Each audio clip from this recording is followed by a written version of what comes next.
Assalamualaikum warahmatullahi wabarakatuh. Perkenalkan, kami dari kelompok 5 Sistem Manajemen Keselamatan dan Kesehatan Kerja. Pada video kali ini kami akan menyampaikan Job Safety Analysis atau JSA pada sektor pembuatan kapal tenaga manusia di Kabupaten Batang. Perkenankan saya untuk menyebutkan nama anggota kelompok 5 SMK 3. Yang pertama ada Ahmad Berski, saya sendiri, kemudian ada Ahmad Saifullah, ada Alia Fahriana, ada Hildayana, ada Indah Fitria, ada Niputu Dian Paramita, ada Rasti Amanda, ada Rahmawati, dan Farah Azwadi Naomi. Selamat menyaksikan. Job Safety Analysis atau JSA merupakan suatu metode yang memerlukan detail, uraian atau urutan pekerjaan. Fokus dari JSA ini ada pada identifikasi bahaya dan pengendalian bahaya. Langkah-langkah melakukan Job Safety Analysis. Job Safety Analysis atau JSA memiliki beberapa langkah utama dalam pengerjaannya. Langkah-langkah ini saling berhubungan satu sama lain. Hasil dari langkah-langkah ini nantinya akan dituang ke dalam tabel JSA. 1. Seleksi pekerjaan. Pekerjaan dengan sejarah kecelakaan yang buruk mempunyai prioritas dan harus dianalisa terlebih dulu. Dalam memilih pekerjaan yang akan dianalisa, maka hal yang harus dipertimbangkan adalah sebagai berikut. A. Frekuensi kecelakaan. Sebuah pekerjaan yang seringkali terulang kecelakaan merupakan prioritas utama dalam JSA. B. Tingkat cedera yang menyebabkan cacat. Setiap pekerjaan yang menyebabkan cacat harus dimasukkan ke dalam JSA. C. Kekerasan potensi. Beberapa pekerjaan mungkin tidak mempunyai sejarah kecelakaan, namun mungkin berpotensi untuk menimbulkan bahaya. D. Pekerjaan baru. JSA untuk setiap pekerjaan baru harus dibuat sesegera mungkin, karena pekerjaan baru dan penggunaan alat baru membutuhkan informasi yang dapat digunakan sebagai landasan dalam bekerja. 2. Membagi pekerjaan. Membagi pekerjaan artinya memecahkan suatu pekerjaan yang diamati menjadi langkah-langkah kerja yang dilakukan atau urutan proses kerja yang dilakukan oleh seorang operator. Hal ini bisa dituangkan dalam bentuk rekaman video atau ditulis berdasarkan pengamatan langsung di lapangan. Langkah ketiga, identifikasi bahaya dan potensi kecelakaan kerja.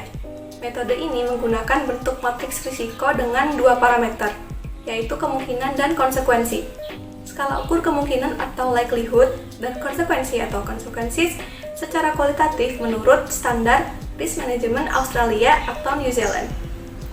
Langkah keempat, pengembangan solusi. Langkah terakhir dalam JSA adalah mengembangkan prosedur kerja yang aman untuk mencegah kejadian atau potensi kecelakaan. Beberapa solusi yang mungkin dapat diterapkan yaitu sebagai berikut. Pertama, menemukan cara baru untuk melakukan pekerjaan. Kedua, mengubah kondisi fisik seperti peralatan, perlengkapan, dan tata letak area kerja. Ketiga, mengubah prosedur kerja untuk menghilangkan atau meminimalisasi bahaya. Keempat, mengurangi frekuensi pekerjaan. Dan kelima, menggunakan alat pelindung diri.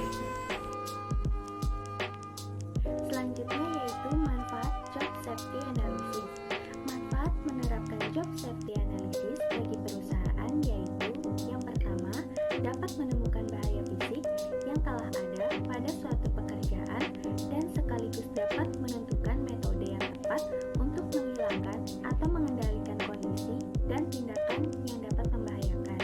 Yang kedua, yaitu dapat menentukan jenis alat perlengkapan pengaman yang tepat sesuai jenis pekerjaan dan dapat menentukan kualifikasi petugas seperti kondisi kesehatan, keterampilan atau kemampuan khusus yang diperlukan, dan lain-lain.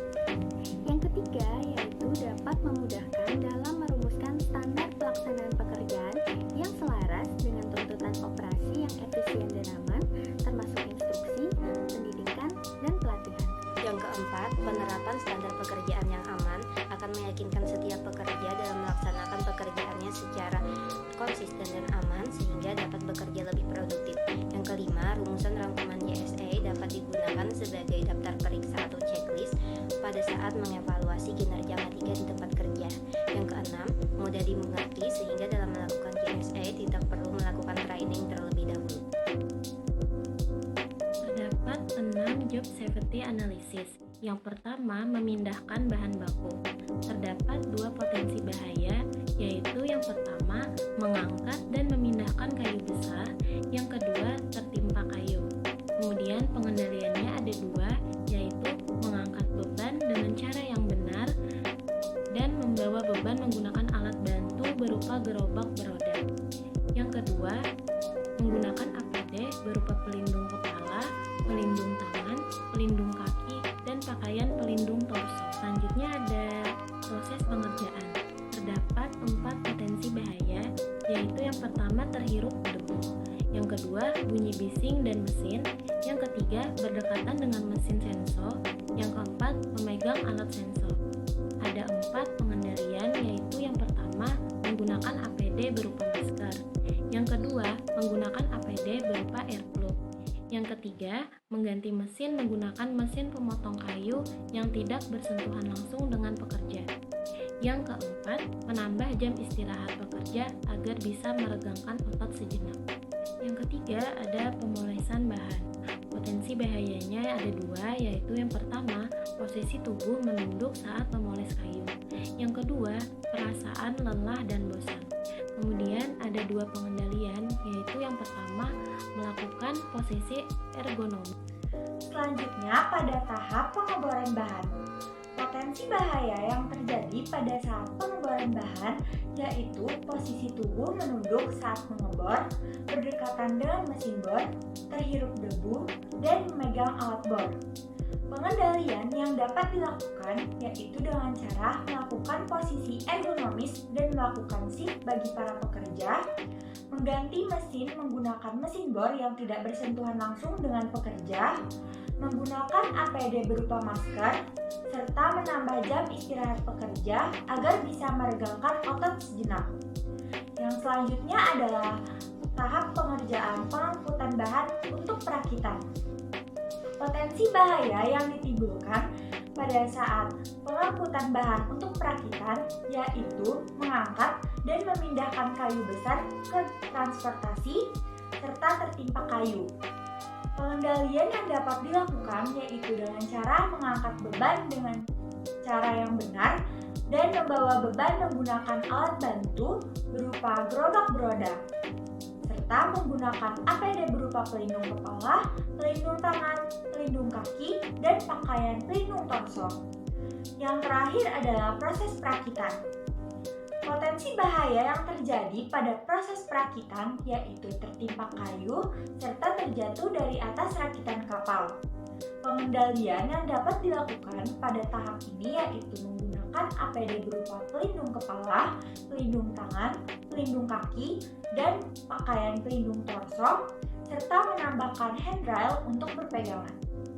Oke, cukup. Mungkin itu saja. Terima kasih atas perhatian kawan-kawan sekalian.